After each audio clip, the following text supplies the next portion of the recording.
7 minutes of terror. That horrifying silence between being ready and actually going live. That gap between hitting the button and the signal actually coming back. Yes. The Hutton radio team are running through 7 minutes of terror checklist. That horrifying silence between being ready. All presenters, prepare for broadcast. Seats to your upright position, and please put your tray tables away. Broadcasting? Check. Recording? Check. Thrusters for landing? Check. Someone remembered to pack the parachute? Check. Docking clamps released? Check. Patterned shirt? Check. Falling towards the ground at high speed? Oh, bother. Check. Cash or check? Check. Queen to King 5? Check. Eastern Europe online? Check. Parachute deployed? Check. Thank goodness for that. Body? Check. Thrusters fired? Check. Touchdown? And check. As the instruments on the new robot broadcast deck unfurl for their test, the speakers broadcast their first ever sound. Our mics are, I hope, live. Check.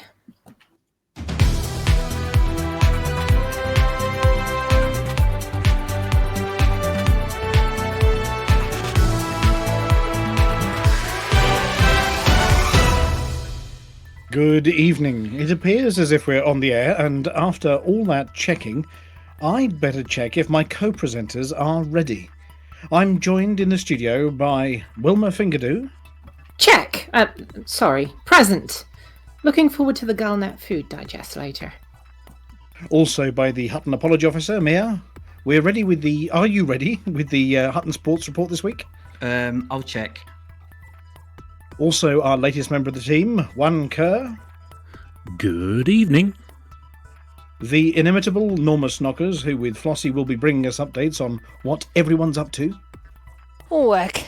I think we're ready. And the commander that no one ever listens to, but says really important stuff, Lou Snockers. Sorry, I was looking at NASA and the Pilots Federation and working out which planet was more interesting. Well, there's more on NASA soon, but first, the headlines.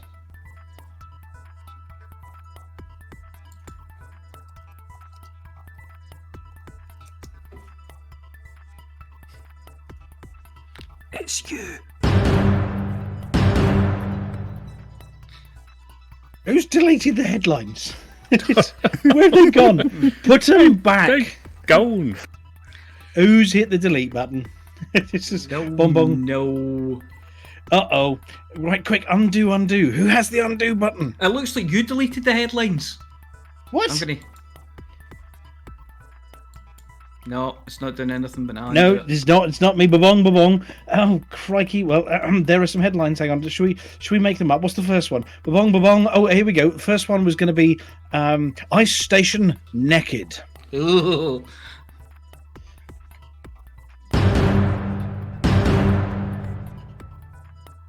The second one... let's Something about rubbish.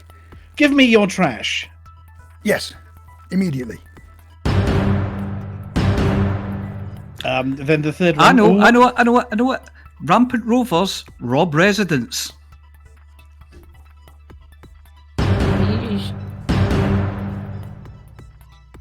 Something about Kinrain? A banter bus banter back online.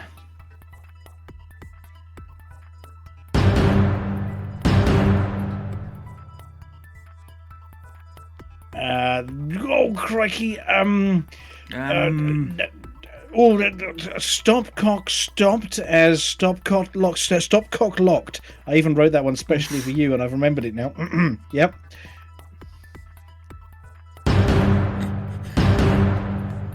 He's going to say stuff that you're not going to bother listening to, so there's no point in me reading a headline. Yeah.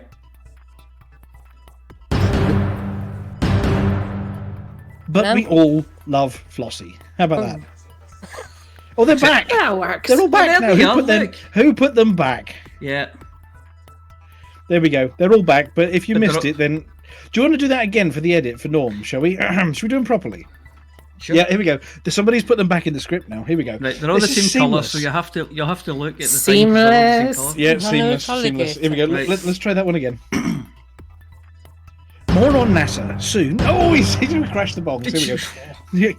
I'm going to cue him up. More on NASA soon, but first, the headlines. Ice station naked.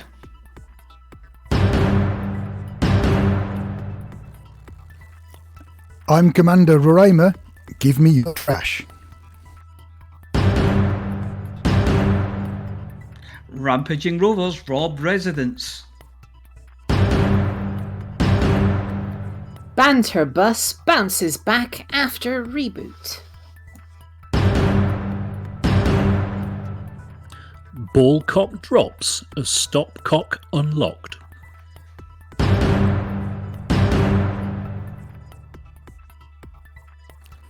I'm going to have a go at where to go. Seamless. Seamless. And I'm telling you where everyone else has gone.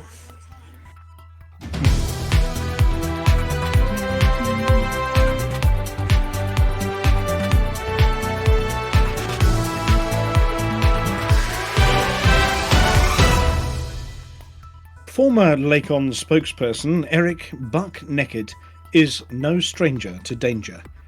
Since his retirement, it was hoped that he had gone for a little bit of the easy life, knocking back tequilas whilst sitting in his rocking chair on the porch, or maybe just indulging in a little barbecuing out in the backyard. Not for this trucker is the easy life, though.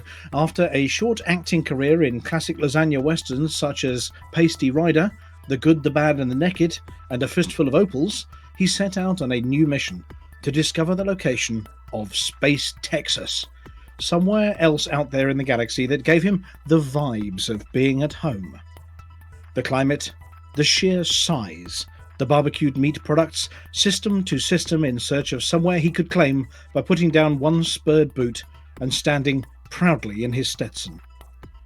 Digging through the diaries of old spacers he found at the Tionesla ship graveyard, sometimes torn and stained from years of use, then decades of neglect, he found a cryptic diary referring to Dallas.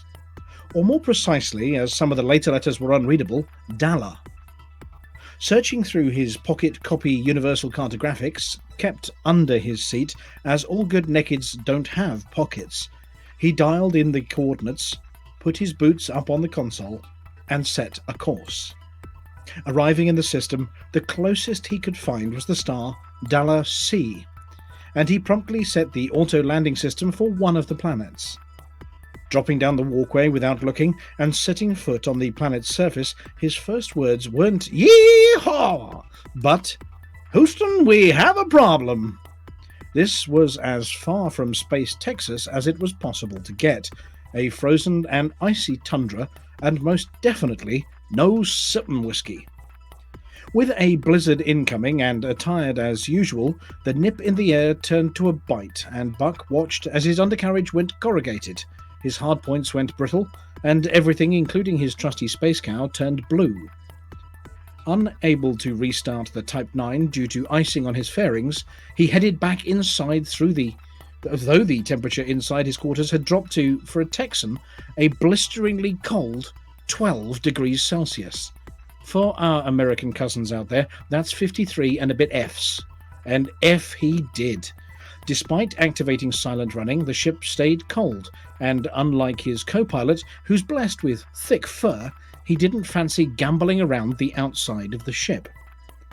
The last communication from Buck said that he was finding anything flammable on the ship to make himself a fire to huddle round, but given the lack of items in his wardrobe, that probably means he's burning his way through the collected works of Senator Wagar, volumes 1 through 100. He ended the transmission with a warning: don't come to Dallas Sea. There are more icy bodies than his list of ex-Mrs. Nakeds.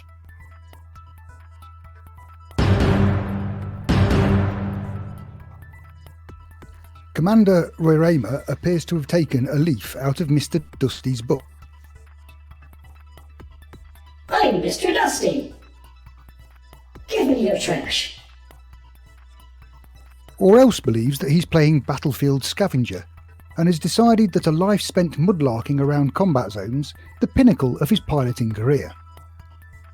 We would, of course, never stand in judgment over another pilot's choice of life, or indeed playing style, so we can objectively report that, happy to let others risk their ships and their lives in actual combat, our brave commander stands on the sidelines and watches the death throes of a valiant pilot as their ship disintegrates in a shower of sparks, then dashes in, limpets ablaze, to gather up any dropped materials that have been left behind, and scurries back to check on his spoils of war.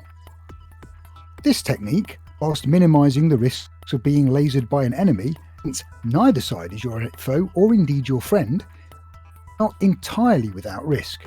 There is always the chance that someone will spot what you're up to and take exception, resulting in your own ship producing an impromptu firework display, and a small snigger from someone who thanks you for doing all the hard work in gathering the materials. We don't want to leave you with the impression that this is a poor way to acquire materials. Why, just this week, Roraima has managed to pick up 32 tons of carbon, 3 flawed focus crystal, 18 tons of scrap, always welcome at Hutton, 17 shopping trolleys, an avocado coloured bath with only one crack in it, with a stain in it that's best not to ask about, and a fungal infection that seems annoyingly resistant to treatment.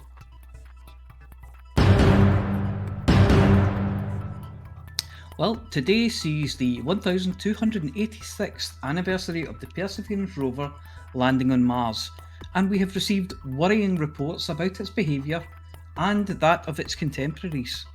In an effort to keep themselves operating, the Martian rovers have been drawn to the suburbs of the Federation capital city, Olympus Village, where they have been scavenging for discarded tech they can use to replace worn or damaged parts. One resident said, They're at the bloody bins every night. Curiosity found a half-eaten kipper the other night and decided that it was a life form. Have you heard a 21st century rover loudly declaring it has found a life on Mars at 3 o'clock in the morning? It sounds like a ZX Spectrum screaming. I couldn't sleep with that going on.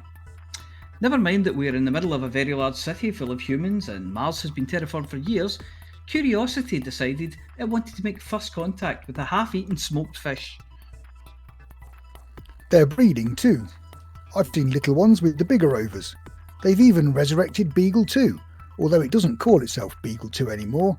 It insists, in a very loud voice, and it is alive. And protected to do something. Okay, I'll fill that in for them. They're breeding too. I've seen little ones with the bigger rovers. They even resurrected Beagle 2.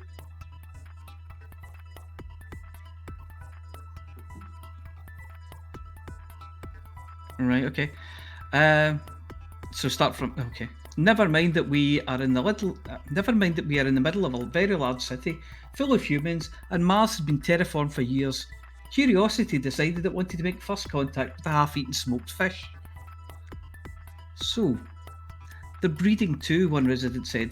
I've seen little ones with the bigger rovers. They even resurrected Beagle 2, although it doesn't call itself Beagle 2 anymore. It insists, in a very loud voice, that it is Johnny 5 and that it is alive. I know they're protected as historical technology, but the Federation must be able to do something.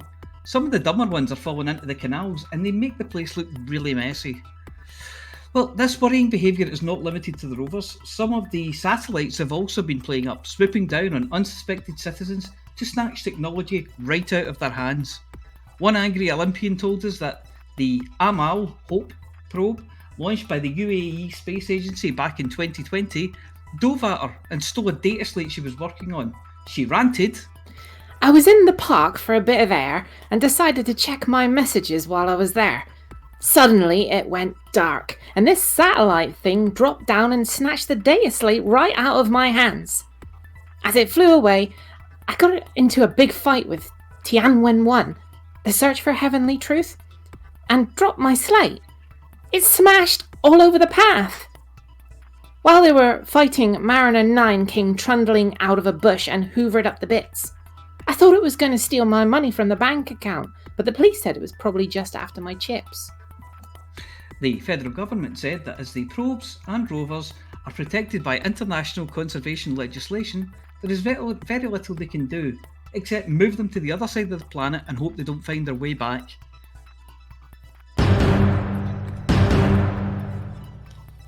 Commander Kinrain, Muggy Award winner and master of Baz's Banter Bus and the Hill Passy Blues, has, our listener has heard, been out of action for the last 3 months. After his incident, he's been in recovery and rehab and under the tender ministrations of Nurse Wyeth, who is attempting to bring him back online with a series of reboot and repair maneuvers that hope to get his hardpoints back online, his communications up and running, and him back fighting fit and raring to go. News from the Hutton Infirmary is that Commander Kinrain has finally been discharged from the infirmary and into the care of Ali, who has been given instructions that he's your problem now, and for goodness sakes, will you get him to stop wearing those backless gowns? The most recent attempt at a reboot and repair has, however, been partially successful, bringing his communication systems back online. An inbound call to Hutton Orbital from his retreat was mostly successful, with only 1 word in 10 being censored by the swear filter. Hardpoints and ship systems are still partially online, but with comms running he was able to get on to important matters, namely the Hilla Passy and Banter Bus fleet carrier. His first words, "Oh my god, the maintenance! I've not paid the maintenance!" After rapid inquiries were made with his fellow banterers, we can confirm that falling down and going bump appears to have been one of the best financial decisions he has ever made, as the Banter Bus crew have been exclusively handing in their bounties aboard the special effect carrier, and it appears that Commander Kinrain might now be a billionaire. It's small comfort to a man who at present still flies around in circles and bumps into things, but at least he doesn't have to contend with the smell of mothballs once he finally gets back aboard the carrier.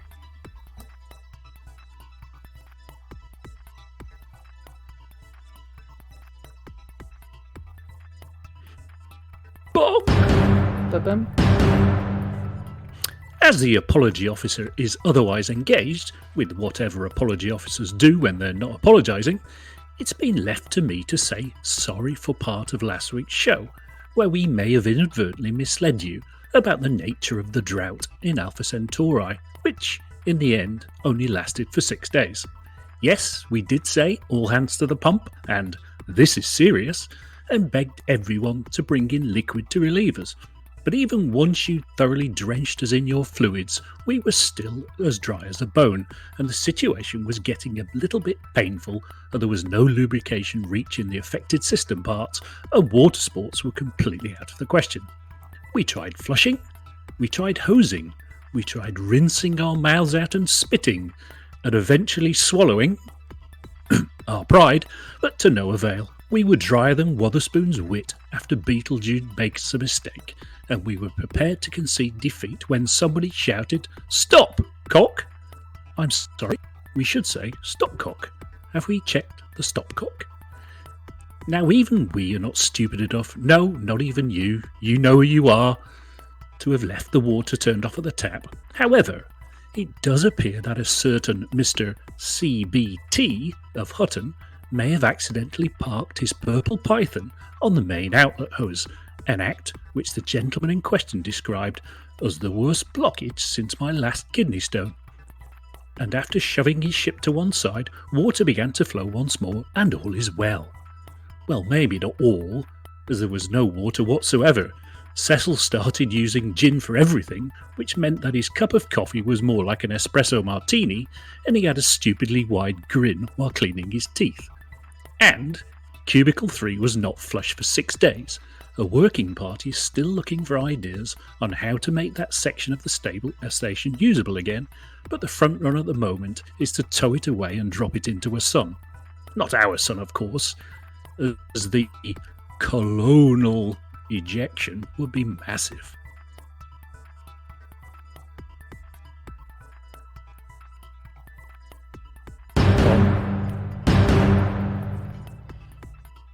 On behalf, obviously, of Loose Knockers, who seems to be having a small Hutton frog in his throat, or at least his digital throat, this week we have 3 systems below 40% and 7 systems above 60%. And 1 system we don't want to be in, but we've somehow moved up into 3rd place. Generally speaking, it sounds like a poem out of Blackadder, which is boom, boom, boom, boom, boom, boom, and boom. We have only 2 systems with notable states this week. Avik has an infrastructure failure and Trepin is allegedly under pirate attack, although that may just be Commander Defoe visiting and the intern getting a little bit premature with the red alert bulb.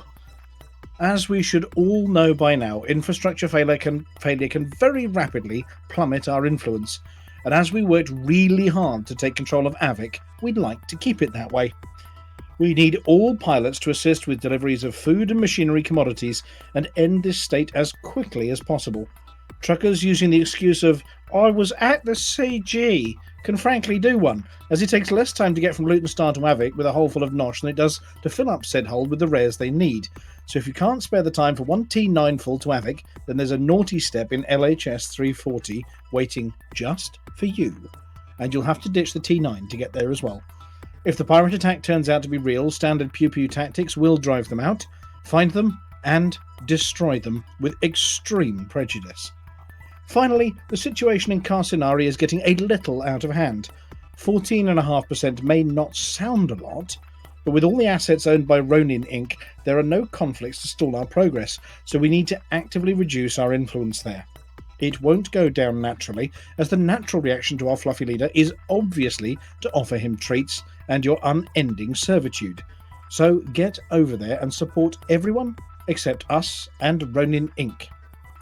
Meanwhile, over in Colonia, there's an election in Tyr, as usual.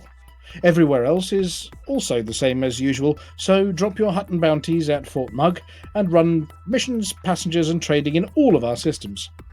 Data also can be dropped at any of our stations or outposts. And on that note, it's now over to Norma.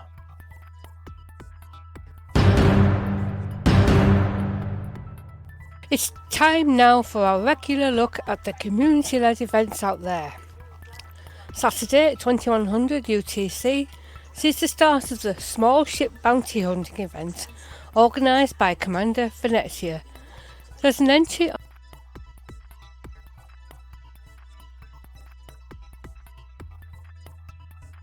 We will be heading to Wolf 1481 for bounty hunting. We will only be using small ships for this trip, so make sure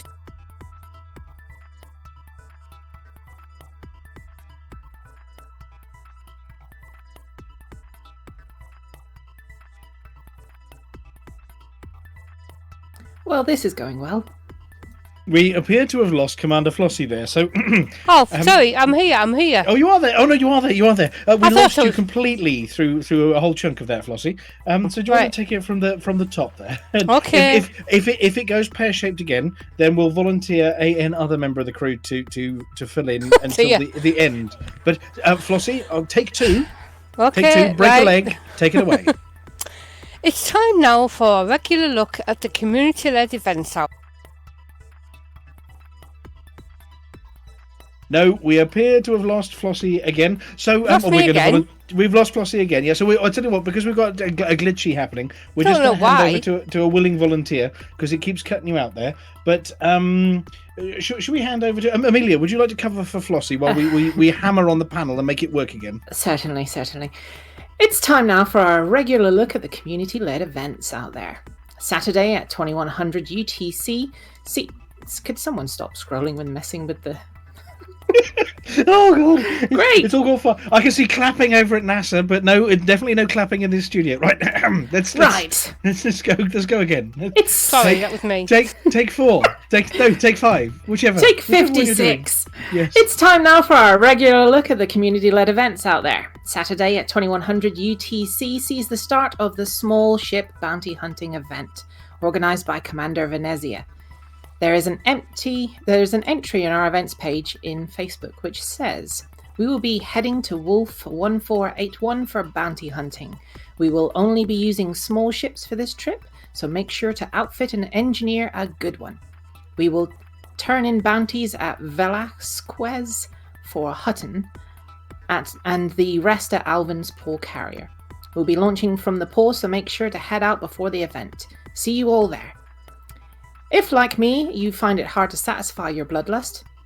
Hey, who wrote this? Harry? Oh, you're joining Lou on the naughty step when I catch you. It's so good to use Floss's clanger.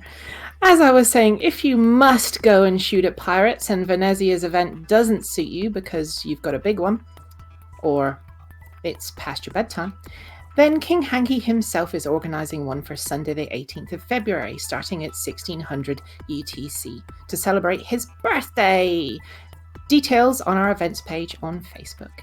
And now another update from Eros Mandalung regarding his voter-controlled expedition aboard the FTP Ifastan. This time featuring footage from our Commander Bapstar. Yes, the one from Bapstarcade.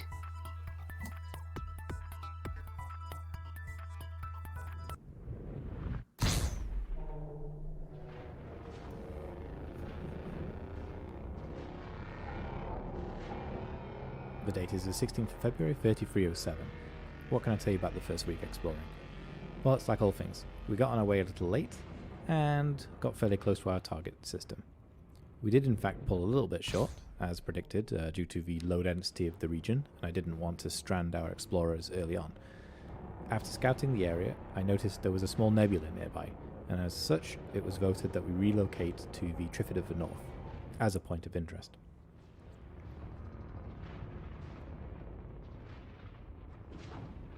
I got out and did a little bit of scouting and exploring, as is the point of this journey. And yeah, I got down a few of the sights and sounds, such as this nice, really dusty ring of a gas giant orbiting a brown dwarf star, and a couple of potato worlds just for good measure.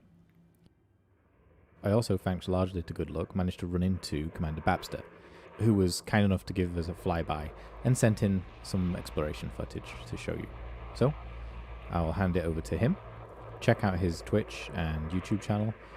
Some really nice retro content going on there.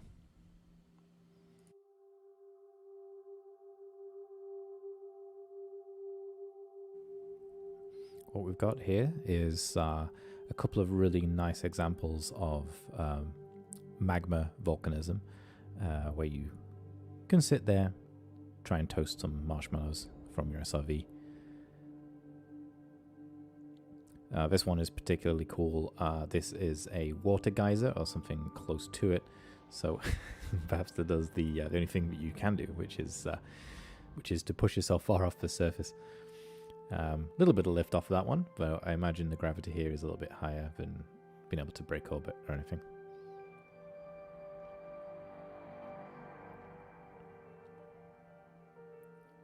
The rest are mostly postcards, but very, very pretty postcards, especially of some nice canyons here. One of the water geyser.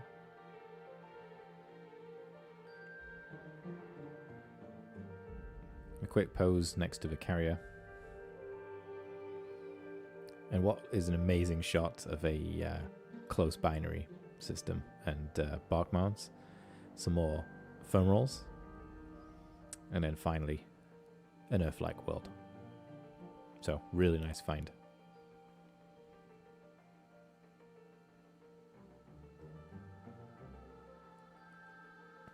These are really interesting. So these are crystal spires.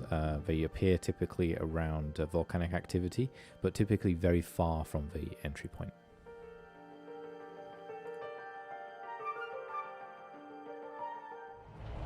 So thanks to him and some of the exploration I did, and probably some others, we almost banked this week's upkeep, running at a small loss. It's not too shocking given that this area is kind of largely already explored, and the large ticket items have already been taken. So, as always, time comes to do the tally of the votes and to get the old black box fired up. It's at this point that I actually realised the Crate Phantom doesn't actually have a keyboard nearby, and I forgot to move the black box Jumpertron thingy from the Cobra. So, I'll have to go back there. So, just give me a moment.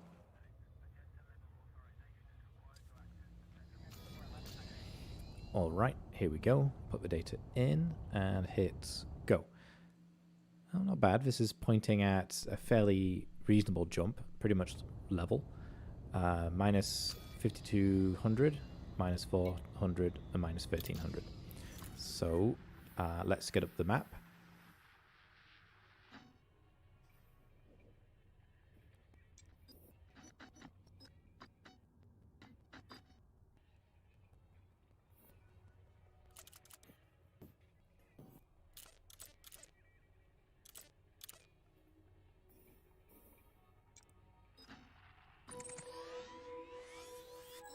I'm not going to read that, but once again, as with the last week, if I spot anything during the flight, or if I spot anything during the initial look around, I'll relocate the carrier.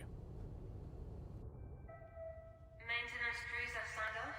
All scheduled work has been placed on hold until the jump is complete. All crew, prepare for carrier. Seems like that line might become a little bit redundant in the future, given that I did find a neutron star nearby, and so I relocated there.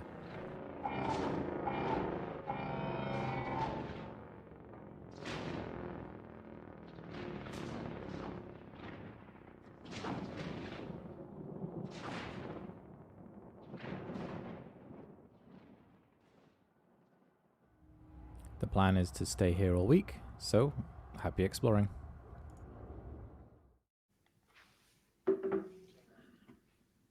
And that's all the news we have this week.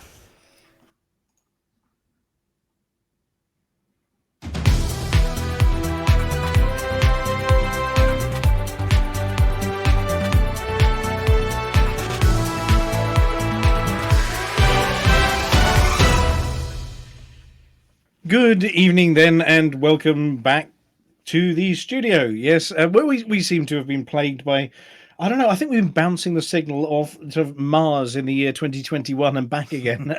But so we're sorry about losing Dead Meat GF there and a little bit of Flossie, but we are reassured that I think Flossie is now back up and running again. Are you there, Flossie?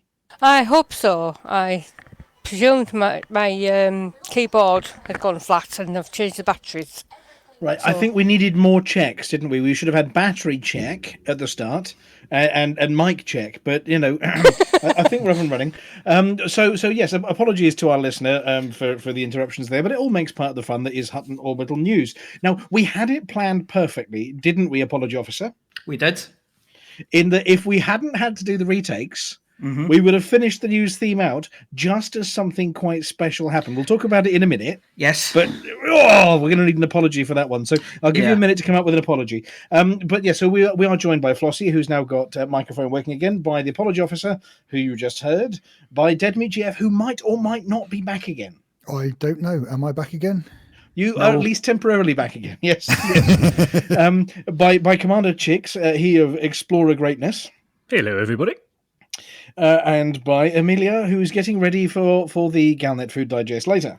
I am indeed. I just feel right now that I need to quote FTM Cloud Atlas right now. More seams than a second-hand gimp suit. More seams than a second-hand gimp suit, yes. Well, it certainly will be when Normsky and I have to apply the scissors to both the video and the audio later. Oh my goodness gracious me! I think yes, we're going to be up for a while. But we're going to go back to the Apology Officer first. Yes. For our latest news back from 2021. Yeah, well, first of all, let me just apologise on behalf of Hutton Orbital and Hutton Orbital Radio for the dodgy service you have been receiving tonight. This is due to a fault with the quantum entanglement device, which has been remedied. There we go. That's that bit done. It's good enough. Good enough. Yeah, that'll do. So yeah, we were hoping to finish the news just as the new Perseverance rover landed on the surface of Mars after its seven minutes of terror, or crashed. Yeah. Either way, it was going on to Mars. Those wheels were going to touch Mars. The only really variable bit was the speed. But as it turns out, it's down safely on Mars and is even sending back pictures and sending itself comments on Facebook. So it just said, NASA Perseverance Mars rover, I'm safe on Mars. Perseverance will get you anywhere. # countdown to Mars. So there you go. It's actually sending its own Facebook post now. That sounds very cool. But yes, they have safe touchdown. So for those of you that weren't up to speed with it, I think Commander Chicks has been watching sort of what the mission's about as well. I think you and I have swapped a couple of comments about it a little bit. We have. Yeah, because you were the one who pointed out that it was happening during the show for us. So Right. This is the latest rover. I think they've only had a 50% success rate on getting rovers down to Mars across all the countries that have been doing it. Because they sort of get it nearby and then they throw the rover really hard at the surface out of however it's got there, right? And then stuff happens. So it plummets with it's a heat shield first. So the first stage is heat shield, and it plummets through the atmosphere at ridiculous speeds. Parachute next. Parachute next. Parachute at about 1,000 kilometers an hour. Yeah. But it's not like jumping out of a parachute with one of those sort of World War II round ones that you've got no control over and end up dangling in a tree and complaining about your diddly doodahs being strangled. No, it is a round one. It is a round one. But it's not as uncontrollable as that, though. I think Chicks, it does something, doesn't it, when it's under the parachute? It sort of thrusts a bit. There's much thrusting and manoeuvring. Yeah, well, its radar is looking down constantly to see where it needs to land because it has a target in mind. No, it's familiar with that. So it looks down. Yeah, it's very familiar because if anybody's trying to land on a planet and you're forwards a bit, backwards a bit, left a bit, right a bit, trying to find when it goes blue so you can find that spot. That's exactly what it's been doing. It's been looking for the little blue spot, hasn't it? That's where right. it can actually touch down. And it's only, 3.8G, something like that. So it's not going to do a flossy and faceplant. Boy. Oh, there's a clang there. There's in your near future. I remember taking its thrusters on. The next part is the really exciting part, isn't it? Mm-hmm. That is Bloody good. Because then it decides just as I don't need a parachute, doesn't it? Yeah. It just says, no, Parachute does away parachute. with the heat shield, does away with the parachute, and then you're into the sky crane stage, where it actually it flies, flying bedstead kind of thing with rockets, flies over, brings it down, lowers it down on cables, cables, lowers it down to the surface, and then the sky crane fires itself away at an angle so it doesn't crash into the rover. So it fires itself away and crashes somewhere. Yep. And the rover's left on the surface. Even though it's doing that, it's actually got a camera, and as it fires itself away, so I think they've got footage of it going, whee! I can see my house from here. Absolutely incredible. That's the 7 minutes of Mr. terror. Dusty. And Commander Chicks, obviously. Yeah, exactly. Mr. Dusty is now rolling around on the surface of Mars. So, Commander Chicks, this mission's slightly different from the other missions to Mars in that it's got extra instruments. It's been dropped into what they think is an old lake bed. Well, it's Jezero crater, which contains a delta of a long gone river, they think. Yeah. And obviously, it's a much more tricky environment than the previous ones, because the previous ones, they picked somewhere really, really, really, really flat. I think, as Dr. K was talking about earlier, very little crustal action has gone on in this area, whereas this crater is all lumpy bumpy. So finding a safe landing zone is quite tricky. It's a bit like some of those surfaces where, there's just no chance of getting down somewhere flat, and you have to go a kilometre away before you can get it. But it's found somewhere, but it's got new instruments on board, so it has got a microphone and speakers, as broadcast at the start of this show. It will actually be doing a better job than us because it will be broadcasting sound to Mars. Question. Yes. Far away. Crustal action. Crustal action. Well, this was mentioned by Dr. Ross, Dr. K. Ross from the Pilots Federation earlier on a live stream from the Pilots Federation, and apparently crustal action determines how crusty the surface is. Mm-hmm. And is it just applied to planets? Apparently so. You can have deep crustal action. Deep crustal action. Yes, apparently. And, don't Google that. Yeah. do not Google this. No. So yes, crustal action is it's a bit like tectonics but higher up, as I understand. But yes, it is how thick the crust is and whether it's all lumpy bumpy or not, and whether gravity is crushing and over time and making it all lumpy bumpy, or it's lovely and smooth. Am I understanding this right? Does it have something to do with peeling the scab off your knee? Oh no, That's got some crustal action. You're a horrible, horrible human being. Thank you. Oh, I've got terrible mental images now. Anyway, yeah. So yes, there will have been crustal action, according to. Well, Dr. Ross wasn't talking about Mars. Dr. Ross was talking about Odyssey, but it's much the same stuff. First landing by the new rover, first feet on a new planet. I was just going to say, there's also another 2 missions out there that we mentioned. One is the Amal probe that was satellite that was sent by the United Arab Emirates, and that translates to Hope. It's going to do, I think it's doing atmospheric studies, so that's going to look at Mars's atmosphere and seasons and things like that. So yeah, that'd be quite an interesting one.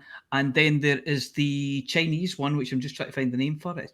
Tianwen-1, the search for heavenly truth. And that sounds very transcendental. Yeah. It's it's in a transorbital at the moment, so it's in orbit around Mars, and in a couple of months, when it's ready, it's going to drop a wee rover down. And I don't know how they're doing it, but they're going to drop a rover down to the surface, and it's going to search an area of the planet where they think there might be water sort of hidden under the surface. So it's going to go and look for the water. It's all very exciting. Amongst the new instruments it's got on board as well, Commander Chicks, I understand there's going to be a first for Mars. They're going to be launching from the rover. Yes, a helicopter. They've got a helicopter. Oh! A device that we can closely approximate to a helicopter. Yes, it's like one of those. It's one of those ones that people buy with 4K cameras on it. They put up to take pictures of their house and things, isn't it? Yeah, similar. Yes. Yeah.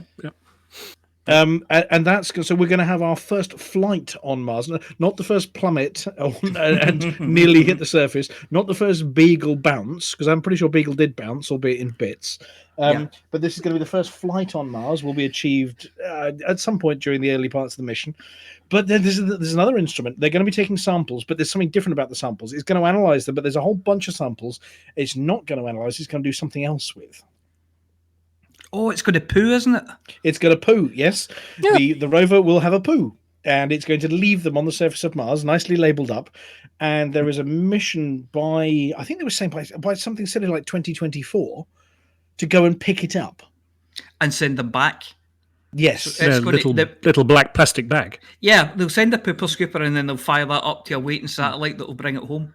Yeah, we do that with Alvin's leavings over in O'Connor, over in Van Manen Star.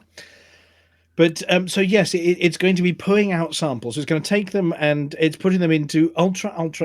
Definitely didn't bring anything from Earth sealed tubes, which they've been testing at no carbon deposits, no nothing, and leaving them behind with a little marker on their little flag on top of it. Poo is here, and people are going to go back and pick them up, or they're going to send a rover to pick it. I have no idea how they're going to do it. Another rover to pick it up. I think it's sounding more and more like Clapham High Street at 3:00 on a Sunday morning, isn't it? Because A, there's little bags of poop everywhere, and B, you wait 2 hours for a probe or a rover, and then 3 come along at once. The difference is no one picks the poo up in Clapham High Street. Yeah. No. Yeah, they do. They throw it in the branches of all the trees. Yeah. Or hang it on people's front gates. Yeah, hang it on trees. That's what you do, isn't it? But yeah, I think what happens is the next one will be a wee rover that trundles along and picks up the poo, and then launches a Martian excursion vehicle will fire that up into the atmosphere, where it will rendezvous with a satellite that picks it up and brings it home. That's all very, very cool. It's a bit like going down in your SRV, then your SRV getting in your ship, and then your ship getting onto your carrier, and then your carrier flying back to Sol. I think that's sort of the analog, isn't it, of what we're doing here? Yeah. Which is it's actually quite exciting. It really is. But you imagine just throw yourself in atmosphere, close your eyes, and hope you programmed it right. For goodness' sake, carry the one. Just hope the advanced probinator unfolds the way it's supposed to. Yeah, I mean, if nothing else, it's also because the previous rovers that have been out there have had sort of dodgy late 1990s cameras in them, early 2000s cameras, whereas they've got a full 4K rig on that one. I mean, they've got the full streamers rig, haven't they? I mean, they're going to be, they're not quite broadcasting to Twitch, but I expect them to have a lot of followers on whatever channel they do broadcast. Oh yeah. Yeah. So yeah, I mean that's well done NASA and well done the team, and that's awesome. And I'm looking forward to seeing the photographs. Have we got any photographs yet come through, or? I think they've got some images. I reckon there would be a 13 to 26 minute delay as the images got there, but I'm sure I saw a black and white one straight away. Don't imagine their bandwidth is very good. No, but at the speed of Better than mine light, as from they the say. surface. Yes, this planet is very, very small. That planet is very, very far away. Yeah, even at the speed of light, it takes about. Well, it doesn't quite take a whole Hutton for it to get pictures to us, but it's going to be pretty close. Yeah. Yeah. Also, right, they've got to check and make sure that they filter out the ones with aliens on, so we don't find out. Yeah. Here we go. Yeah, from Lithobreaker, who we can always count on to be dead clever. 2024-ish, the next rover will pick up the poo bags and put them into the orbit of Mars. And 2030, the year 2030-ish, it'll collect them from orbit. The next mission will collect it from orbit and then bring them back to Earth. Oh, That's if Mark Watney hasn't planted potatoes in them first. Be planting his own poo. I say, stumbling across canisters on a surface, it could only be more like Elite if there was a crashed nav beacon nearby. Made of indestructium or unobtainium or whatever they're made of. Yes, yeah. Anyway, well, so going back to sort of stuff a little more close to home. Obviously, there was an awesome stream by Dr. K. Ross of the Pilots Federation earlier, talking all about the Stellar Forge and planetary generation and the great things. Other than Buck, who's already walking around on the surface looking really, really cold, the rest of us haven't yet experienced, and talking about the hairy dog theory. Or the hairy ball theory. No, the hairy ball theory, also known as the hairy dog theory. Yeah. Did anybody catch up with what the hairy dog theory was about? Yes. Go on then. Yeah. Never brush a dog when it's wet. If you brush it when it's wet, the fur will go all over the place. You'll get all gummed up in the brush. It's also to do with planets. What she's saying is if you try to smooth the planet, it's got these sticky uppy bits. And if you try to brush the fur in one direction all the way around, at some point, there has to be a seam. It can't just keep going that way. So it makes things... anomalies. Yeah, it's where you get these little spikes and funny cliffs and all sorts is along the seams. And seams are perfect for this show because Amelia, as we know, this show certainly tonight is seamless. Well, it isn't. We're going back to that. Definitely quote. It's got not more seams than a used gimp poorly suit. stitched. Yes, a poorly stitched gimp suit. So yeah, it was fascinating, and there were some wonderful screenshots came out. Not the ones we've seen back at LaveCon. Was it 2 years ago where they showed the ones off of the ice planets? But there've been a load more atmospheric ones with different colours and all sorts. Multiple light sources, I think, were commented on. Yeah. So there was no comment on whether rings would cast a shadow yet, but there was some umming and ahhing. It wasn't a no. That's what we're going to say. Do you know what I picked up on as well? Ring snow. Ring snow. Oh, ring snow. Yes. I did not know ring snow was a thing. Yep. You haven't lived. Flossie, if you were asked what Ring ring snow was, what would you say ring snow was, Flossie? I wouldn't have a clue. What about Amelia? Yeah. No idea. I don't want to say anything in case I incriminate myself. You don't want to get that's put later. off the air. Yeah, that's later on the show. How about Dead Meat GF? How are you on the subject of ring snow? I have no idea, but I would imagine it's something to do with debris falling from the rings into the atmosphere and... That's exactly what it Do you is. know what? Ice particles falling from the rings. He may not look like a clever sod, but he is. Yeah. I get it all from Doctor Who. Yeah. I do. And talking of clever sods, Commander Chicks, just stepping back a second to the hairy dog theory. You had a technical explanation on the hairy dog theory. I did. I did what most sensible people do, and I used Google. The hairy ball theorem of algebraic topology, sometimes called the hedgehog theorem in Europe, states that there is no non-vanishing continuous tangent field on even-dimensional n-spheres. Now, if you Well, there you understood go. half of that, That's what I you're said cleverer earlier. than me. You know, if you reach into a bucket of words and pull them out at random. Exactly. Would you like dressing with your word salad? I think it boils Well, down that's to all me have. if you brush a hairy ball, you always end up with a seam. There you go. Yep, that's what it means in layman's terms. Right. So and there were some wonderful pictures of different color planets. I mean, the surfaces that we're going to walk on sometime soon are stunning. There was news this week also from Director Braben. Chief Executive Braben? Director Braben. What is he these days? He is Boss Braben. Anyway, the Boss Braben had been walking around on planets and testing it out himself. Yeah. Oh. Everyone was very, very jealous. We understand that the Pilots Federation community management team have also been testing it out themselves, including breaking the rules. Whatever you do, don't go to planets without atmospheres. At which point, the first thing that one of the CM team did go to a planet without atmosphere and have a look at it. And admitted it live on stream. I suspect there's going to be a meeting tomorrow morning about this one. But yeah, I mean, it does look. I mean, the surfaces just look beautiful. I think the SPVFA are going to have a field day with this one. The kind of sunlight or starlight coming through the atmosphere as well. You just like you get that lovely haze and everything. You know, you think, well, that looks like a hazy sunny day. Apparently, bounce is a thing as well. Because on planets with the small atmospheres, you get bounce off the atmosphere on the light, which means you get less stark light. There you go. I was thinking of something different. Sorry.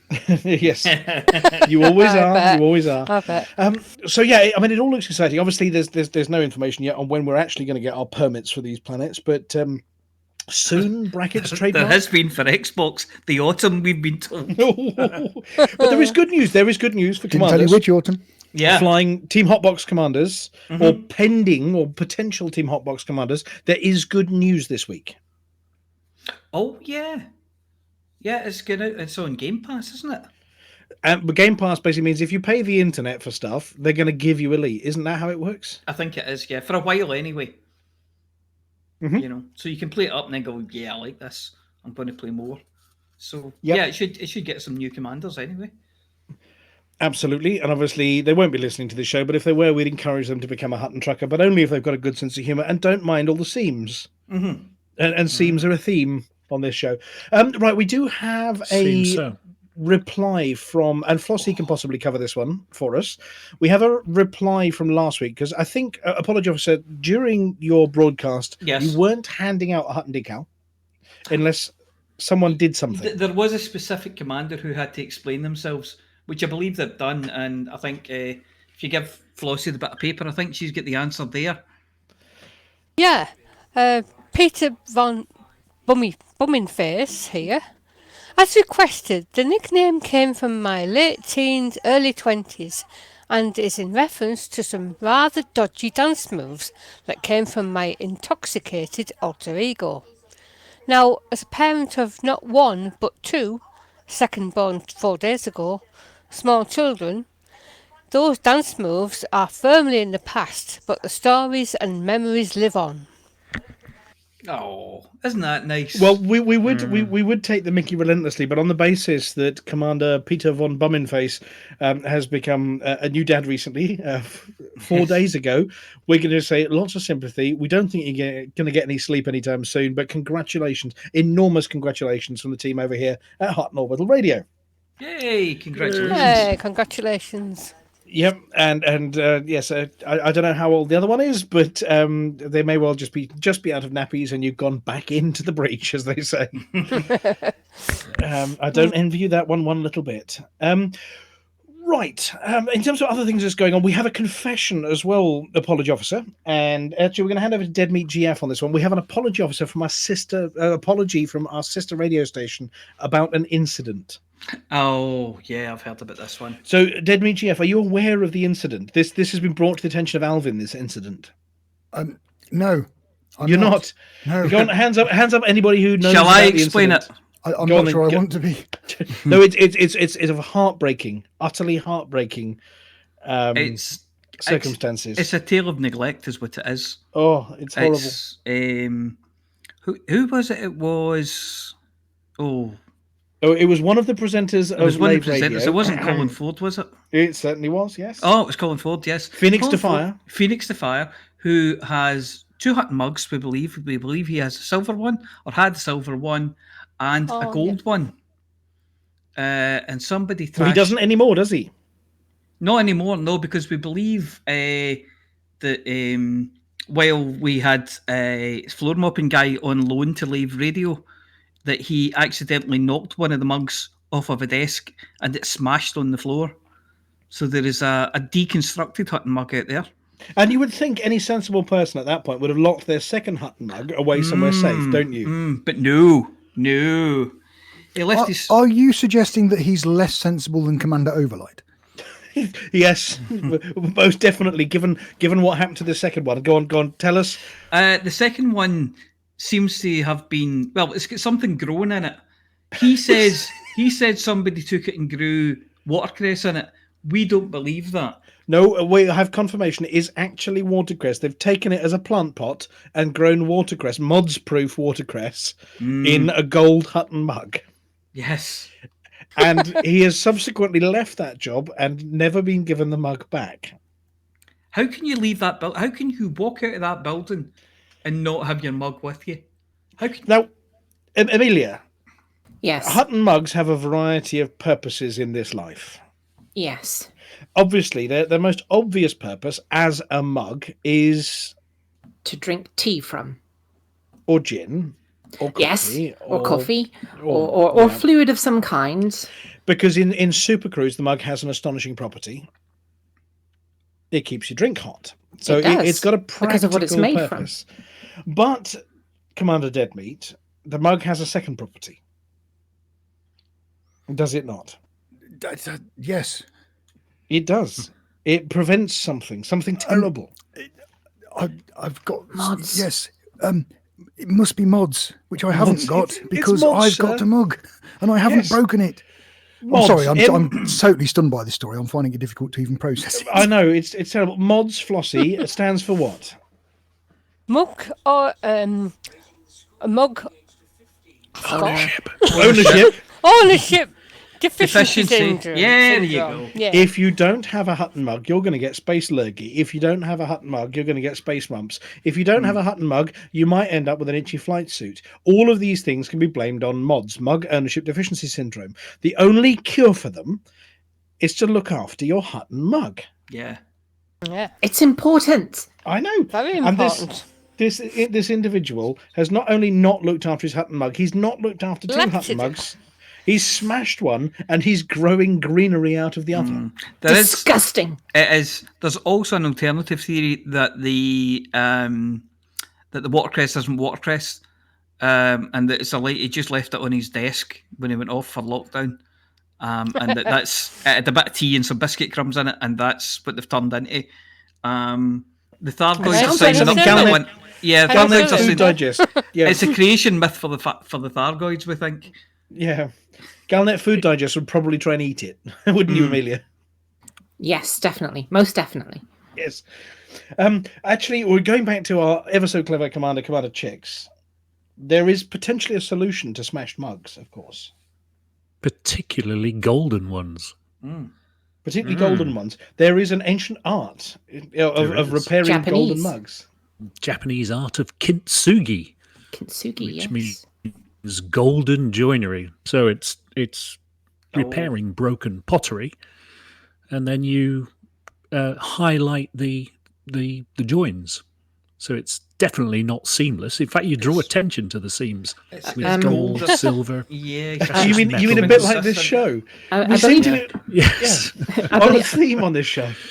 I believe it's actually such a beautiful technique that some people purposefully break their things so that they can seam them back together with gold. Overlight, if you're listening, that was your excuse. yes. Yeah, and So just like this it's show, fake yes, kintsugi. we smash this show just so we can make it better again. But even so, we're still going to frown at Commander Phoenix to fire because that kind of neglect of a Hutton mug. Do you have any space, Deadmeat, over at where we meet there? Oh, definitely, yes. Yes, I'll get Fruity to polish another corner. Yeah. So there's definitely a polish it with your toothbrush kind of situation in the naughty step happening in the very near future for our sister station of Lave Radio. So yes, if you do have a Hutton mug and you've worked really hard to get one, and other people don't have one, please do look after them. Right, it's sort of getting on with the show, but we had some wonderful banter. But Commander Ventura, I believe we've got an up to the second Galnet News Digest, maybe ready in the decks. Do we have one? Yes, we do. Ready? We do. Yes. So we're going to do that now, we do. and then we're going to come back to Flossie with the CG news about us all getting great gear and great stuff for our ships. So does anybody have anything else to add before we move on to the up to the second, delivered after the show started, Galnet News Digest? No. No. No. Awesome.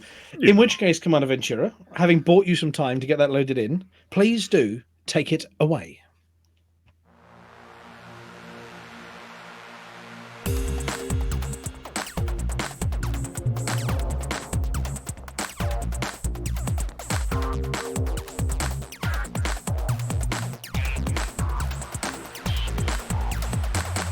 Galnet News Digest, 18th of February 3307. We read the news so you don't have to. In this week's news, walking in Thargoid ships. Rochester behind bars. Q&K. Walking in Thargoid ships.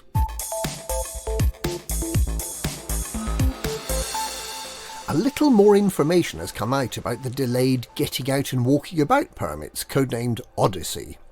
There's some doubt whether even the current plan to make Odyssey permits available to users of the PC control system only before the end of May will be possible. However, when they eventually arrive, it has been confirmed that we will be able to walk around and in Guardian and Thargoid planetary sites. If the theory that the Thargoid sites are actually crashed Thargoid motherships, if that turns out to be true, then we will be walking around inside Thargoid ships. We don't yet know if Guardians or Thargoids will have left structures on the new planets we can land on. Commanders without the Odyssey permit will not be allowed to land on any of the new planets, the ones with thin atmospheres. Not even if they promise to stay inside their ships, and commanders will not be able to walk around on planets where the gravity is so high that they can't get out of their chairs, or where the temperature or the corrosive nature of the atmosphere means that they'd melt. Some PS4 control system commanders can't land on any planets at present. This is not connected with Odyssey permits, and the Pilots Federation continues to work to get it sorted. Rochester behind bars. Swift action by the Silver Legal Group means that rogue senior executive Jupiter Rochester will soon face trial for paying to have President Jasmina Halsey assassinated.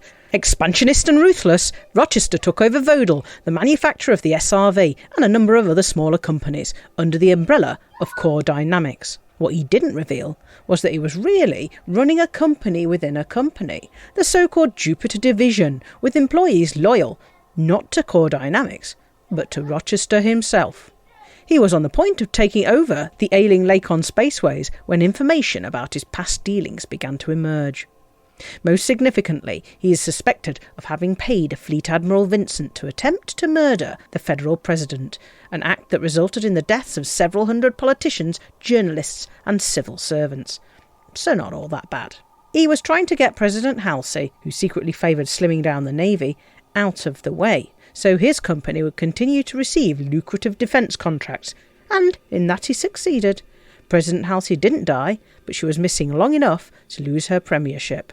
Rochester was arrested in HIP 54530, at least partly due to the sterling efforts of Triple Elite Commander Psyket. He will be taken to Mars in the coming days to be charged, along with several thousand of his loyal followers. Commanders who assisted in the battle to arrest Rochester found themselves temporarily stuck on board the megaships when they jumped out this morning due to a defect with the docking restraints. The Iron Wings of Justice megaship in Sao Tach is now the place to go if you want to earn a permit to the HIP 54530 system. All efforts have now turned to sourcing rare goods for the forthcoming Galactic Summit. Q and K. Many of the worlds we know and love may seem dramatically different when the Odyssey permits become available. Old landscapes will be swept away, replaced by something new and, quite frankly, more interesting. From the polar ice caps through the mountains, past craters and onto plains, the worlds will seem more real, more tangible, more detailed, with dust blowing in the thin atmospheres and interesting and currently mysterious biological features to discover. The surfaces of planets will no longer look like they've been generated purely mathematically. They'll look as if they are incorporating recognisable features, rotated and blended together into a rich environment that's really worth getting out and walking around on to experience in full. Features will be visible from way out in space. But, and it's a big but, if you have a particular planet you love because of its special icy ridges, or a huge pillar, or a funny-shaped mountain that looks a bit like something rude, well, visit it again soon, because it's likely to look completely different in 3 or 4 months. The Permesh Ridge Challenge might become the Permesh Plains Challenge. There's going to be an opportunity to explore the planets of the galaxy all over again. And that's this week's Galnet News. Galnet News. We read the news so you don't have to.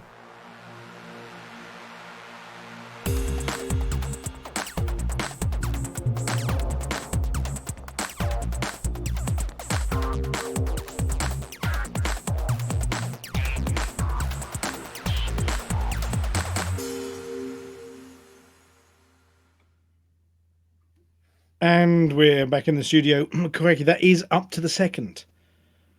That's very much up to the second. I think that stream ended about 20 minutes before we went on the air, and he managed to do it, get it out to us, and get it, well, ready for broadcast in that time. So, yeah, thank you very much to Commander Wotherspoon and to the Beetle Jude for sorting that one out for us. So, next, if Flossie is ready, and your mic is still working, is it working still?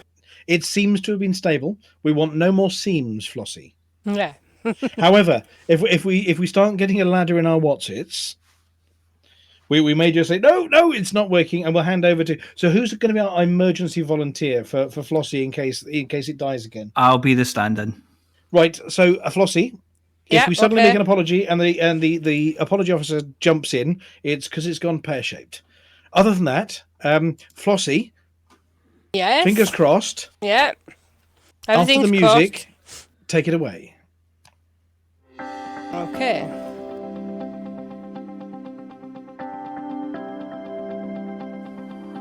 It's Flossie. It's Flossie. It's Flossie. It's Flossie.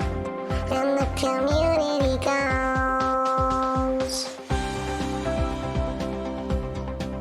Hello, Flossie here with this week's Community Goals News. Last week's CG was won by the Silver Legal Group, with the top 75% receiving a permanent permit to the HIP 54530 system. This week's CG is Rare Goods Required for Galactic Summit. Sirius Corporation has requested deliveries of consumables to Light and Star for the forthcoming diplomatic conference. Sirius Corporation has placed orders for these rare commodities: Eden Apples of Ariel, S. Gray's Tea Buds, Garasian Guige Beer, Giant Irukama Snails, Gorman Yorpan Coffee, Karsuki Locusts, and Lavian Brandy. All shipments are to be delivered to Ashby City in the Leighton Star System.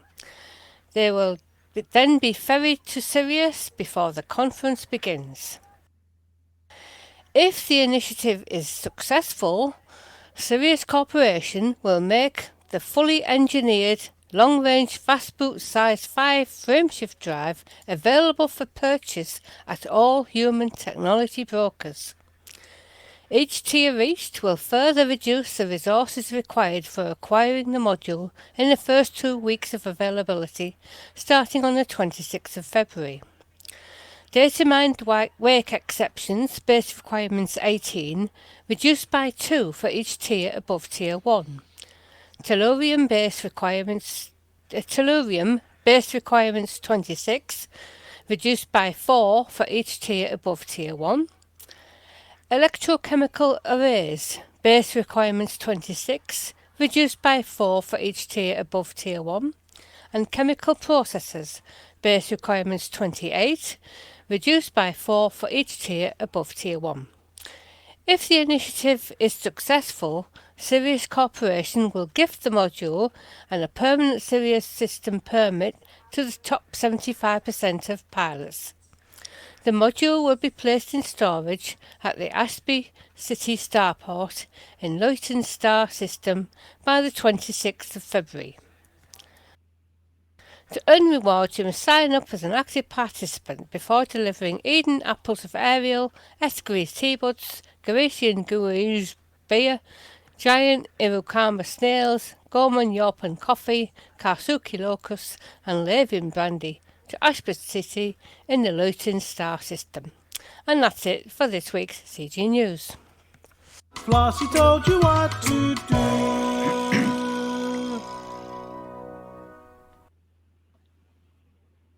Oh, so hang on a second. Rare goods, Flossie. Yes.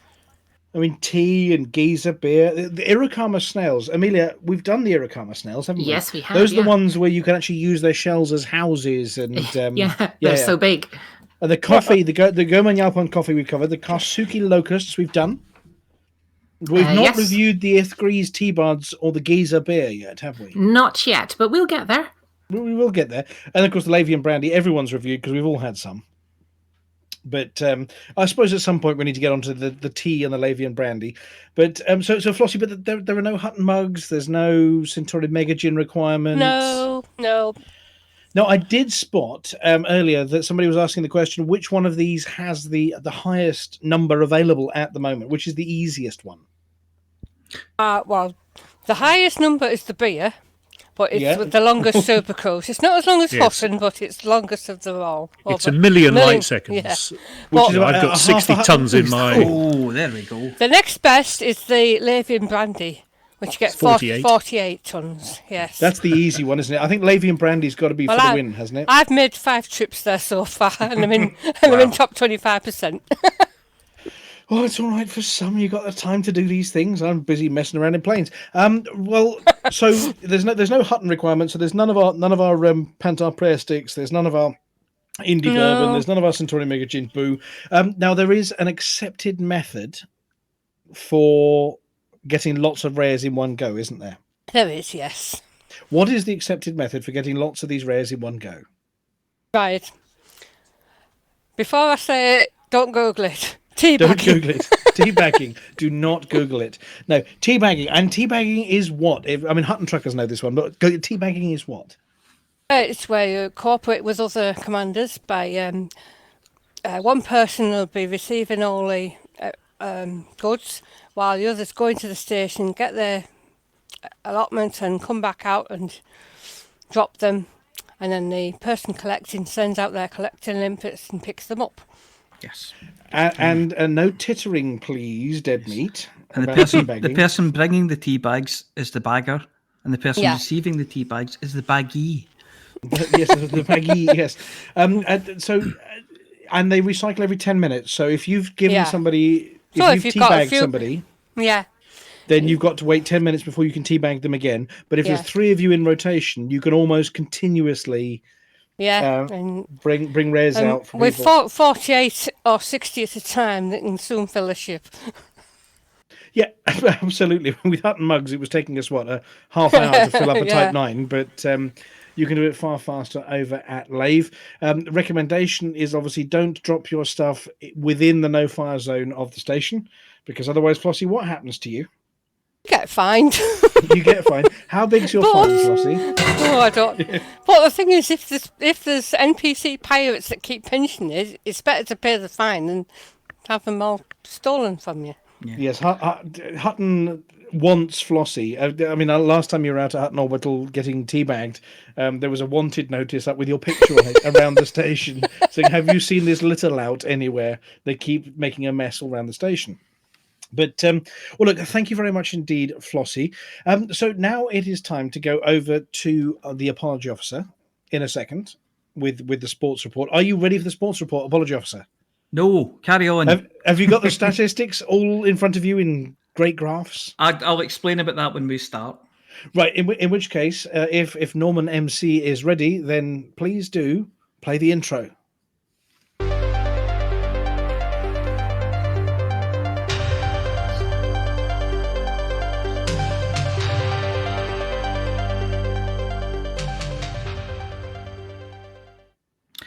welcome to this week's Hutton Sports Report. It's still broken, so there's no graphs, there's no stats, there's no numbers this week.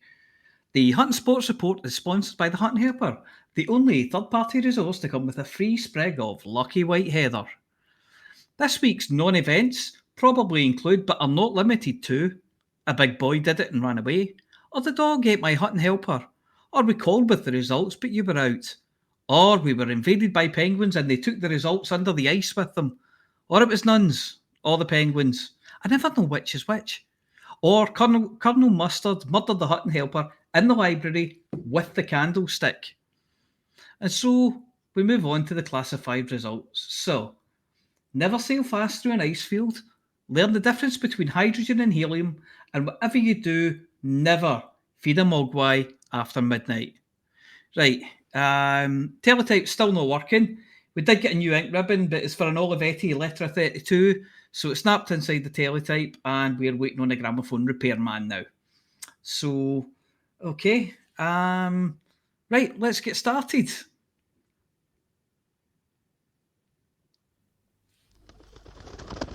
Here we come. Carrier pigeons this week. Right, here comes Bella the pigeon now. Oh, look at a beautiful plumage with those pinky purpley feathers at her neck. Oh. Anyway, Cove Rangers 2, Clyde 3, Peterhead 1, Falkirk 3, Ross 671 County 2, PSPF LF2 Flappers 2, Hutton Academical 1, Hillpassee Hibernian 2, Narenses Lions 3, Sparta Stein 2051 2, Wolf 1481 Thistle 4, Treppin Terriers 0, Alpha Centauri Centaurs 2, Avic 2. Stats are not legally binding, are probably wrong, should not be taken seriously, and are to be disregarded immediately. Oh, Bella shat all over my script. Beat it, you feathery bastard. Right.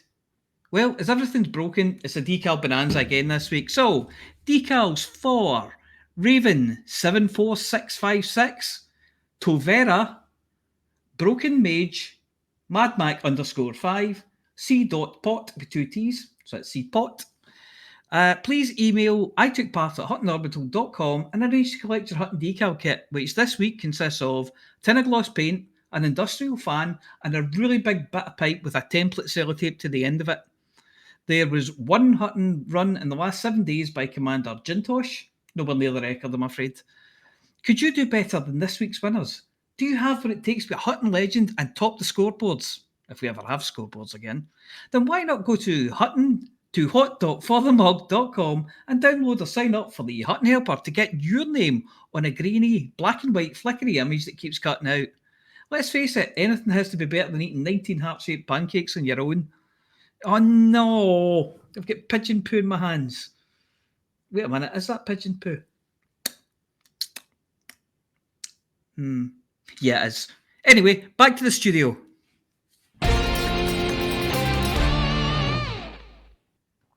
Thank you, Mia. Let's hope that the squirrels that power the Hutton Helper are put back in their wheels sometime soon. Now, it's time for the Galnet Food Digest, and for reasons that will become obvious shortly, we've been saving this one up. You're in for a very special treat, unless you're Mary Whitehouse, in which case we'll direct you to the apology officer. We're not sorry, we meant it. Good evening. This is Amelia Hawke reporting for the Galnet Food Digest. I try the galaxy's most rare and dangerous foods, so you don't have to.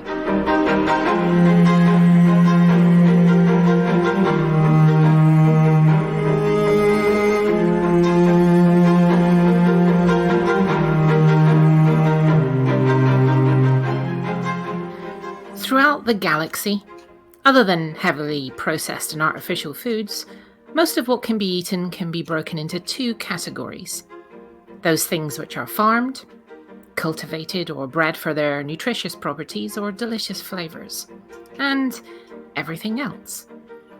The everything else is made up from the abundant life out there in the galaxy. Anything that can be caught, hunted, or just foraged from out there in the wild on any planet that sustains an atmosphere, and in some cases those that don't, or even just in deep space. Of the life out there, occasionally it's non-toxic. Some of it is edible. An even smaller portion is actually tasty. Of course, there's a significant portion of the protein out there that just tastes like chicken, as so many things do. But every now and again, you come across a planet where uncultivated foods are a delicacy and have that special little something. In my hunger to find something truly original and delicious to bury my face into and gorge myself on, I've headed to the HIP 10175 system, as it's rumoured that their signature bushmeat is something people long after.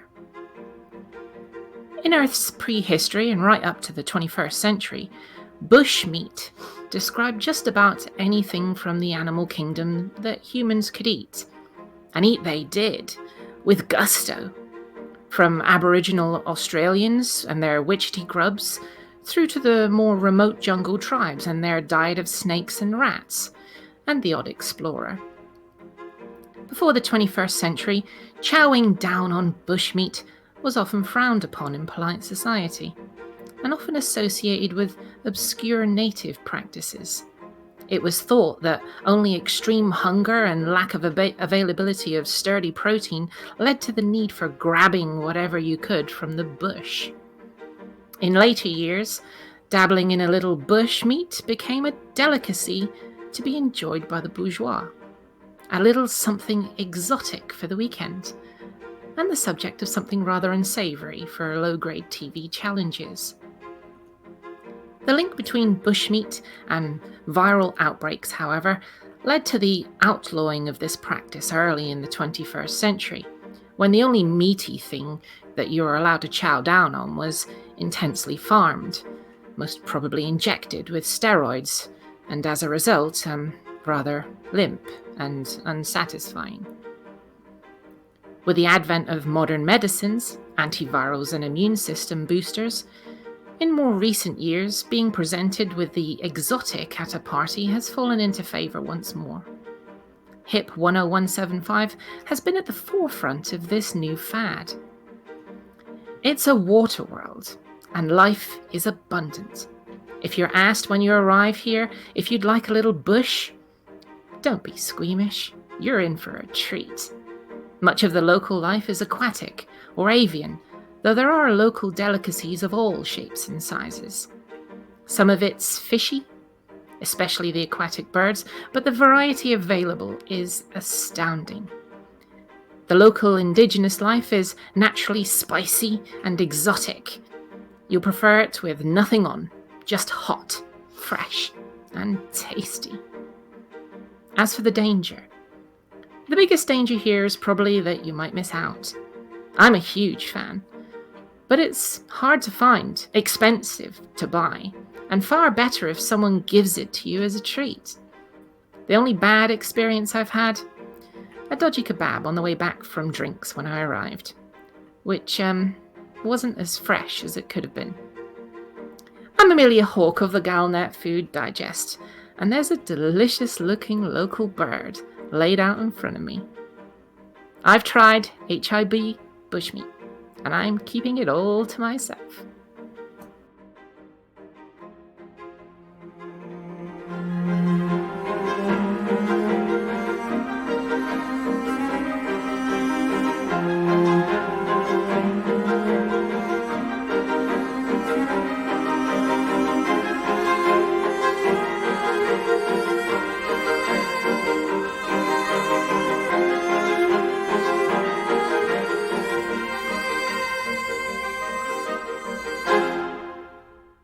If you've never tried a bit of bush, I highly recommend it.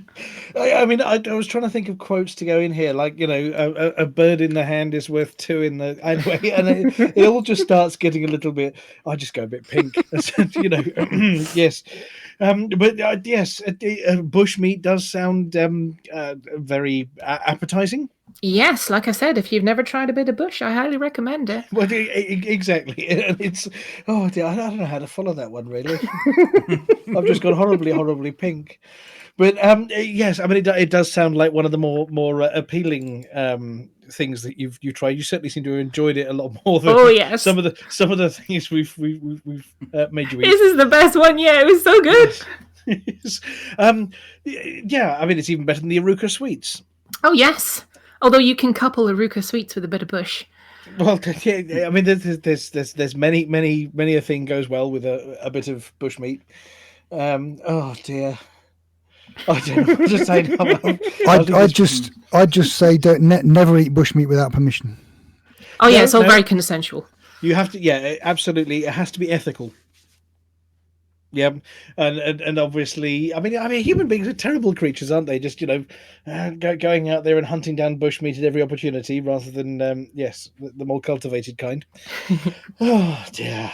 This is, I mean, it hasn't quite gone Dockers, but my brain has. The inside of my head is just, it's all gone a bit Dockers in there. And I blame Mr. Shouty for that. Yeah, was it Dockers-BS?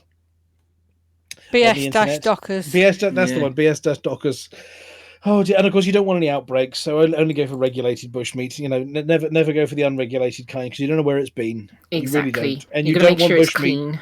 Yeah, absolutely. You don't want bushmeat when you don't know where it's been. That way lies hospital bills. I'm pretty sure. Speaking of which, I also mentioned witchetty grubs, which taste like peanuts if lightly roasted. Lovely. Apparently so. Yes, though. I have adventurous tastes, but maybe not that adventurous. They are delicious. Again, something I would highly recommend. Yeah. No. Well. And tarantula and snake and iguana. Iguana's good. I don't know. They're just so adorable when they look at you. I don't know. Maybe it's a bit like the, you know, why certain cultures don't eat dogs. I mean, we would frown on that one at Hutton. You know, dogs being adorable, floppy-eared leaders that we definitely wouldn't look at as a snack because he might bite us. Well, that's why we don't expand into Lave, because they do eat dogs there. Do they? Terrible people, smashing mugs and eating. Oh dear. That I never will do. Okay, well, look, thank you very much to the audience for joining us. It's been good fun this evening. We've got one heck of an editing job to do between us. Thank you very much to Commander Chicks and his words of wisdom. Good evening. Yep. Thank you very much to Flossie and all of the information. Thank you. And don't forget, obviously, if you and your fellow pilots have any events going on that you want us to publicise here on the radio show, please do send them in to us, and we'll pass them over to Flossie to include in a future show. Especially good if you can send us links to post as well. Then we can tell people in the chat what on earth's going on. Thank you very much to the Dead Meat GF and the sort of information that we had to read for you on the Hutton systems. Have you any follow-ups on that one? Or just Avic, Avigo and Avic? Just do as you're told, really. Yeah, just do as you're told. I may not be Flossie, but do as you're told anyway. Yeah, do as you're told. Otherwise, Flossie will pan you on his behalf. Yeah. Yeah. Well, yes. Thank you very much, the apology officer. I think we need a few for this week. And the Hutton Helper, we're hoping will be back online. Basically, so many people have signed up, and there's so much data coming through. The poor servers are groaning under the load. So we know that Interius Fusion and the team are looking at it as we speak. Yeah, I think he's doing everything he can to get it up and running again. In the meantime, I'm quite enjoying writing sports reports with no stats. It's less challenging than you think it would be. Actually, it's quite you mean you don't have to read out Alex Zuno yet again? I don't. Yeah, Alex Zuno hasn't won anything in the last 2 weeks, and I don't need to bother with facts. It's great. Exactly. Well, yeah, I think as somebody posted in the chat channel earlier, never let facts get in the way of a good Hutton story. Oh, God, no. But no, the thing is, all of the stories that we broadcast have an absolute basis in fact. They're never entirely made up. No, they're not. They're real. Yeah. I mean, Buck Naked has been in a snowstorm. Mm-hmm. He has had to set fire to things to keep himself warm, and his internal temperature has gone down to 12 degrees. These are all facts. Yeah. How do you know? How did they measure his internal temperature?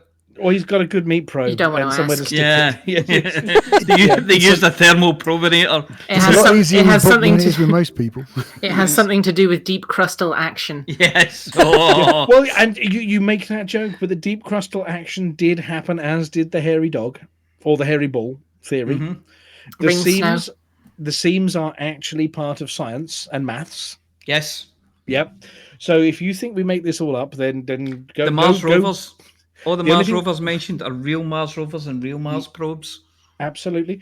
And the CGs are definitely real, as are the rewards, though they don't happen the second it finishes. They happen a day or so later, don't they, Flossie? Yeah, usually it is. So Yep. So other than that, it remains. Who have I forgotten? I didn't forget anybody. I forgot Norman on the decks, who's been picking up Galnet at the last minute. Thank you very much, DJ Normski. No it's problem. your week this week. I think it's Yes. me on next week, is it? Yes, I believe so. I have But to you always ask- seem to ask that same question every time it's you. Yeah. Every time I ask, it's always me. Thank you very much, obviously, to the missing Commander Palantir. He's absolutely fine, but he's opened a bottle of Beaujolais and is swimming in the bottom of it at the moment. So hence why he hasn't joined us this evening. And thank you to our listeners, to the audience. We're going to a couple of name checks to the Atomic Dustbin, to Aiton, to Bitstorm, Carbo 14XYZ, to Beetle Jude. Hello, Beetle Jude. To Prideri and Commander Rude and Droop Dog. Related to Snoop Dogg, we don't know how. The Dusty Shoe, the Feet, the Cloud Atlas, currently retired. The Go With Him. Now, that's probably not a good idea. The Go With Him, they have this to Ice Wizards, Litho Breaker. Of course, lovely to have you here, Litho Breaker. The Luis on the keyboard, the Retired Navy IT1, Sapphire UK Snark 3D, and ZX121. Thank you very much for joining us. We will be uploading this to our YouTube channel. Don't forget to pop in and see that if you missed any of the show. We're looking at you, Snark 3D, who turned up after all the important news. Other than that, it remains for us to say one important thing. For the mug! Good night, everyone.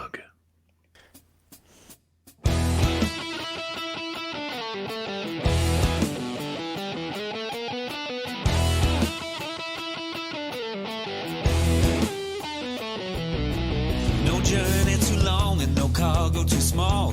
The profit margins never really mattered at all. We're gonna take the cargo where it's needed today.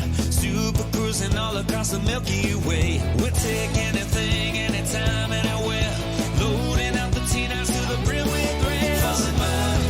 For the mug, yeah, you know just where we're coming from. For the mug, now everybody sing the Hutton Trucker song. For the mug. Flossie always seems to crash into the sun. Swivel likes the pilot on the Xbox One. Alvin at the front, you know he leads us well. Trucking across the galaxy, now everybody yell. For the mug, yeah, you know just where we're coming from. For the mug, now everybody sing the Hutton Trucker song. For the mug, yeah, you know just where we're coming from. For the mug, now everybody sing the Hutton Trucker song.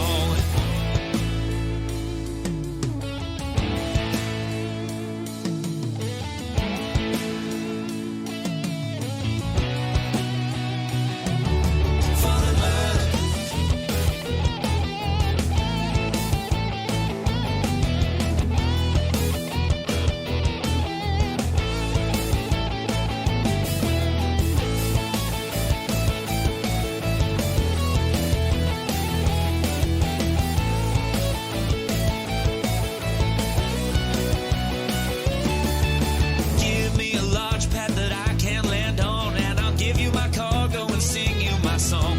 North Part 22 light years to go. Cruising to Hudson, whoa, whoa, whoa. No journey too long and no cargo too small. The profit margins never really mattered at all. We're gonna take the cargo where it's needed today. Super cruising all across the Milky Way. We'll take anything, anytime, anywhere. So shout it out loud like you don't even care. For the mug, yeah, you know just where we're coming from. For the mug, now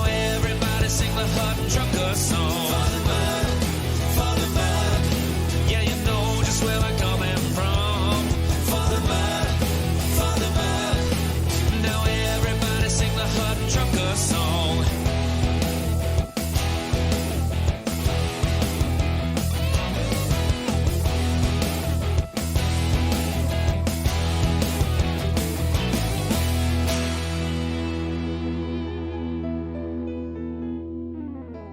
We are very, very sorry for all of the mishaps, all of the misbroadcasts, all of the non-broadcasts, and all of the nonsense which has happened at this evening's Hutton News. I'm Mr. Dusty. Well, thank you very much. That was excellent. Give me your trash.